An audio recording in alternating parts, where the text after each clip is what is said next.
Practice and procedure act case का फ़ैसला जो है वो आ गया। और अच्छी बात यह है कि जो इस फ़ैसले के हवाले से और जो एक सियासी जमात तहरीक इंसाफ के लोग चीफ जस्टिस काजी फ़ायज़ ईसा के ऊपर उंगलियां उठा रहे थे, वो भी आखिरकार जिस तरह माजी में यू टर्न लेते रहे, इस मामले पे भी उन्होंने यू टर्न लिया और इस फ़ैसले को अच्छा करार दिया। आज तहरीक इंसाफ के सरबराह से उनके वकला की टीम जेल में मिली है, अडयाला जेल में। तो जो तहरीक इंसाफ के चेयरमैन इमरान खान, उन्होंने भी इस फ़ैसले का खैर मकदम किया और कहा कि अच्छी बात यह है कि इससे नवाज शरीफ को किसी किस्म का कोई रिलीफ नहीं मिला। हालांकि ये सबसे इसमें जो अहम तरीन बात है कि कि ये यही पीटीआई की जानब से इल्ज़ामात लगाए जा रहे थे कि ये केस नवाज शरीफ और जहांगीर तरीन को फ़ायदा देने के लिए सुना जा रहा है। लेकिन अगर हम इस केस का जो फ़ैसला देखें तो उसमें वाज़े तौर पर ये पैराग्राफ नंबर 3 में जो फ़ैसला सुनाया गया और वो 7-8 से वो उसको एग्री किया चीफ जस्टिस ऑफ पाकिस्तान और उनके बाकी साथी 7 जजों ने, कि जो माजी में आज खुद नोटिस के तहत फ़ैसले किए गए उस पर अपील का हक़ होगा ही नहीं। तो लिहाजा नवाज शरीफ और जहांगीर तरीन को जो फ़ायदा होने वाली बातें की जा रही थी, पीटीआई की जानब से जो प्रोपेगेंडा किया जा रहा था, वो झूठा निकला और अदलिया को जो इनका एक बदनाम करने का जो एक प्लान था वो भी मुकम्मल तौर पर नाकाम हुआ। क्योंकि मुख्तलिफ़ सियासी जमातों को प्रैक्टिस एंड प्रोसीजर एक्ट के ऊपर बहुत से एतराज़ात थे, लेकिन इस फ़ैसले के बाद अब सारे के सारे जो इबहाम हैं वो ख़त्म जो है वो हो गए हैं। अच्छी बात इसमें यह भी है, चूँकि मैं पार्लियामेंट कवर करता हूँ, कि पार्लियामेंट का जो हक़ कानून साज़ी है उसको तस्लीम किया गया है और चीफ जस्टिस ऑफ पाकिस्तान ने जो बात कही वो बात बड़ी अहमियत की हामिल है, जिसमें उन्होंने कहा था कि जो पार्लियामेंट है वो अपना काम करे, हम अपना काम करें। इदारों की लड़ाई अच्छी बात नहीं है, ना पार्लियामेंट हमारे दुश्मन है ना हम पार्लियामेंट के दुश्मन हैं। और इस फैसले से पार्लियामेंट का जो कानून साजी का इख्तियार है उसको भी तक़वियत मिली है, एक वक़ार जो है वो पार्लियामेंट का वो भी एक बहाल हुआ है एक तरह का। ऑडियो लीक्स और माजी में मुख्तलिफ़ फ़ैसलों से अदलिया की जो साख को एक नुकसान पहुँचा था।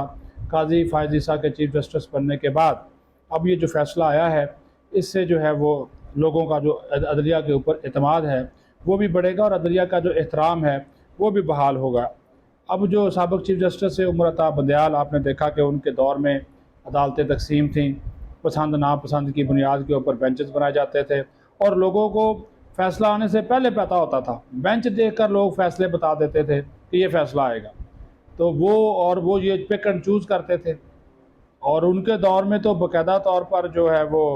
काजी फ़ायज़ ईसा एक गैर फ़ाल जज थे उमर अता बंदयाल के दौर में। लेकिन अब जो फ़ैसला आया है उसमें जो है वो जो अदालत की तकसीम है वो हमें ख़त्म होती हुई नज़र आ रही है। एक जमहूरी तरीके से 5 जजों ने इख्तलाफ किया और वो इख्तलाफ सामने आया, लेकिन 10 ने हमायत भी की, लेकिन खुली कोर्ट में सब कुछ हुआ वह हमने सामने देखा। और जस्टिस काजी फ़ायज़ ईसा ने अपने होते हुए कोई भी शख्स हो, जब उसको कोई इख्तियार मिलता है तो वो नहीं छोड़ता, चाहे वो चपरासी हो। तो यहाँ पर तो फिर चीफ जस्टिस का मामला है, लेकिन ये वाहद चीफ जस्टिस हैं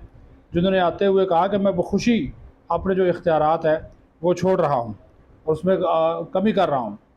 तो ये खुशाइंद अमल है, चूँकि मैंने जिस तरह पहले कहा कि उमर अता जो बंदयाल थे वो सब फैसले खुद ही करते थे, अपने पसंदीदा जजेस को ही बेंच में शामिल करते थे ताकि मन मर्ज़ी के फ़ैसले किए जा सकें। अब वो चीज़ मुमकिन नहीं होगी। अब वो चीफ जस्टिस के साथ 2 और सीनियर जजेस होंगे जिनकी मशावरत से बेंच बना करेंगे। और इस कानून साजी के तहत जो जस्टिस काजी फ़ायज़ ईसा हैं उन्होंने चीफ जस्टिस की पोस्ट की बजाय अदलिया को बाख्तियार किया है, यानी कि मास्टर ऑफ रोस्टर्स का तसव्वुर ही उन्हें ख़त्म कर दिया कि वो जो बैठ गया चीफ जस्टिस, जो उसने बेंच बना दिया वही बस काम करेगा। तो वो उन्होंने तसव्वुर ख़त्म कर दिया, यानी कि अब फ़र्द वाहिद की मर्ज़ी नहीं है, अब सुप्रीम कोर्ट की मर्ज़ी है। अब जो 17 सुप्रीम कोर्ट की स्ट्रेंथ है तो जजेस की, और उनकी वो मर्ज़ी चलेगी, माजी की तरह उमर अता बंदयाल की मर्ज़ी नहीं चलेगी, यानी कि उनकी तरह की मर्ज़ी नहीं होगी और जो फ़ैसले होंगे। और फिर बड़ी अहम बात है कि जो आइनी नोयत के मामलात होंगे उसके लिए 5 रुकनी बेंच सीनियर जजेस का बनेगा और वो बेंच भी मुशावरत के साथ जो है वो बनाया जाएगा। तो ये इस किस्म की कानून साजी और जो कि पार्लियामेंट का इख्तियार था। पार्लियामेंट ने ये मामला सुप्रीम कोर्ट के अंदर इस वजह से छोड़ दिया कि सुप्रीम कोर्ट के ही जजेस हैं ना, पार्लियामेंट ने तो अपना बेंच बनाने में कोई रोल नहीं अदा किया। अब पार्लियामेंट को तो नहीं पता कि चीफ जस्टिस के साथ बाकी 2 जजेस कौन से आएंगे, क्योंकि वो सीनियरिटी लिस्ट तब्दील होती रहती, कोई रिटायर हो जाते हैं, कोई नए आ जाते हैं। तो पार्लियामेंट ने ये कहा कि जो सीनियर मोस्ट होंगे उनके उन्होंने नाम लिया कि जो सीनियर मोस्ट होंगे वही जो है वो 3 जजेस मिलकर मशावरत के साथ वो एक बेंच बना देंगे, और वो बेंच जो है वाज खुद नोटिस के तहत 184(3) के तहत जो भी कार्रवाई होगी वो 3 रुकनी बेंच जो है उसका फ़ैसला करेगा कि इसका हमने खुद नोटिस लेना कि नहीं लेना। तो ये एक जो बड़ी हवा चल रही थी, पीटीआई ही ये प्रोपेगेंडा कर रही थी, अदलिया को बदनाम कर रहे थे। आज वो खुशियाँ मना रहे हैं, आज वो कह रहे हैं बड़ा अच्छा फ़ैसला आ गया सुप्रीम कोर्ट वे होगी, और इमरान खान भी खुश हुआ। बकौल अली ज़फ़र के उन्होंने पटियाला जेल से बाहर निकल कर मीडिया से गुफ्तगू की है, तो उन्होंने वाज़ेह तौर पर कहा कि हम बड़े खुश हैं इस फ़ैसले के साथ। तो ये जो एक उनका प्लान था अदलिया को बदनाम करने का वो नाकाम हुआ है, और जहांगीर तरीन और नवाज शरीफ को जो फ़ायदा देने की बातें हो रही थी उन बातों में भी किसी किस्म की कोई सदाकत जो है वो नहीं है।